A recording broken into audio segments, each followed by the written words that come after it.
Hi there, my name is Heather McGowan, and I'm going to talk to you today about how you prepare your workforce for the future of work. Let's talk about some questions we're going to answer. What is the future of work? Can your experience be the engine or the brake? And what can we learn from hermit crabs? By the end of this talk, you'll need to understand how you need to shift your focus from directing your people to developing them.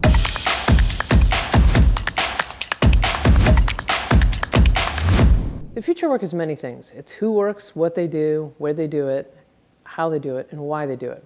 We're going to focus our attention today on what people do, education pathways and preparation for work, and how they do it, specifically how you drive performance and your leadership capabilities in the future of work. We're moving from a world like this. In the linear world, we focus on breakthroughs from individual intelligence. In the complex world, the reality, which has always been true, that innovation comes from interconnected insights. So your success in leading the future of work is going to be dependent on your ability to harness collective intelligence. Alvin Toffler said in 1970, the illiterate of the 21st century won't be those who can't read and write, but those who can't learn, unlearn, and relearn. And relearn is really rewiring. A lot of folks conflate flexibility and adaptability. Flexibility is pivoting among the known, and it's switching tasks between tasks you know how to do and tools you've used before. Adaptability requires unlearning. One of the realities we're going to have to get used to is that jobs are moving. If you're not moving, your job may be moving away from you. So I've come up with this simple framework to think regularly about what you do, what you're handing off to technology, where you need to reach up and learn something new. First, let's look at your current role. What things can you offload or unlearn? Where you do that, where can you upskill? Where can you deepen or expand your knowledge? Where can you reskill? Where can you port your skills and knowledge to new domains? Collectively, with those two movements, you've created a new role. We're going to be doing this regularly. This is a rinse and repeat. I want to talk to you about the importance of not knowing. It's impossible for a man to learn what he thinks he already knows. Now let's talk about two things that are getting in the way of your learning. Let's talk about human behavior and let's talk about technology triggers. On the human behavior front, we have something called the expertise curse. The more you're recognized as an expert or something, and the more your identity is based on an expertise, the more you often refute things that will confront that identity, their expertise. So much so that there's something called the earned dogmatism effect. That means if we were playing a simulation and I told you you were an expert on something, and I told you it a couple times, and then we went into the simulation, you will start actively refuting the things that don't align with your expertise. Now let's talk about technology. We've been cognitive offloading now for 20 to 25 years. I don't need to know Facebook will tell me when their birthday is. I can look it up. I don't need to know how to get there. GPS will tell me. That cognitive offloading has implications. Because in order to imagine or visualize the future, you have to have knowledge from the past. So letting go of some of those facts from the past can actually be a challenge. We're confronting a new challenge in technology as of the last 3 years, since we've been using large language models, ChatGPT, etc. And it's the death of uncertainty.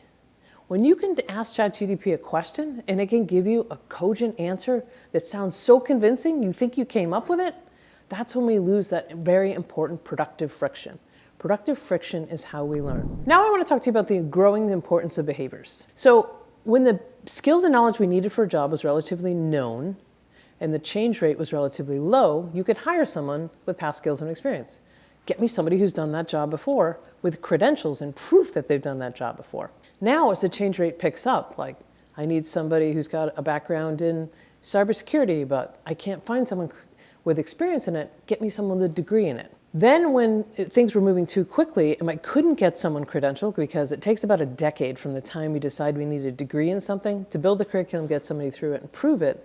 We don't have a decade a lot of times, so we start looking at skills and short courses and certifications. Then we move even further to the right here with higher degrees of uncertainty where the skills are less known, we're going to start looking at what I call behaviors. Adam Grant calls them character skills. That is somebody pro-social? Are they proactive? Are they curious? Can they get things done? Can they work with other people? Those are behaviors you're going to be looking for. Of course, I'm not going to get cardiac surgery from someone who watched a YouTube video. And I don't want to drive across a bridge by somebody who watched a TikTok video. So credentials will certainly have their place. But increasingly, we're going to hire people with the skills we need today, but the behaviors that will tell us they'll be able to learn and adapt tomorrow. I want to understand what people think about work. Because when you think about your workforce, what is it they're really looking for? What really motivates them? In Seth Godin's book, Song of Significance, he asked 10,000 people in 90 countries, what was your best job? And what was interesting, but not surprising, was kind of the bottom of the pack. I got paid a lot, I traveled, I got to tell people what to do. It wasn't difficult, and I didn't get fired. Think about that for a second. For a traceable percentage of people, not getting fired was their best job. Now, middle of the pack, I admired my coworkers. I surpassed my expectations. It was difficult. I had more responsibility than expected. There was useful and significant feedback. Not surprising. What I think is really important is the top of the pyramid, the top of the stack. What most people asked for, what most people said was their best job. I surprised myself with what I could accomplish. I could work independently. The team built something important, and people treated me with respect. What are people really looking for out of work? Growth, autonomy, achievement, and respect. Now, we design a lot of work for lazy liars and cheaters, but I want to note that it was difficult, ranked way higher than it wasn't difficult. People want to do hard things. And if we look at how we design work with the carrots and sticks, getting paid a lot, telling people what to do. But what really motivates people is that growth, autonomy, achievement, and respect. Now I want to show you some hermit crabs, and this may seem completely out of case, but trust me, it's going to make sense. I grew up near the shore, so I always knew that hermit crabs could only survive if they could find a larger shell to occupy. And while it's true, 2 hermit crabs will fight over one's shell when there's scarce resources, but even though we don't have complex neural networks, hermit crabs do something really interesting. It's called synchronous vacancy chain. And I want you to look at this little video. They line up smallest to biggest, and they collect a big shell by the shore when the tide goes in and out, and they do this weird conga line where they all jump up together. And in that process, they increase their capacity, they increase their resilience, and they increase their survival. So this is the model I want you to have in your head for work. Your job now is to help your people get to their next shell. Your job is to get to your next shell. This is a shift from focusing on direction, telling people what to do and how to do it, to development, to increasing the capacity and resilience of your team. That will increase the capacity and resilience of your organization.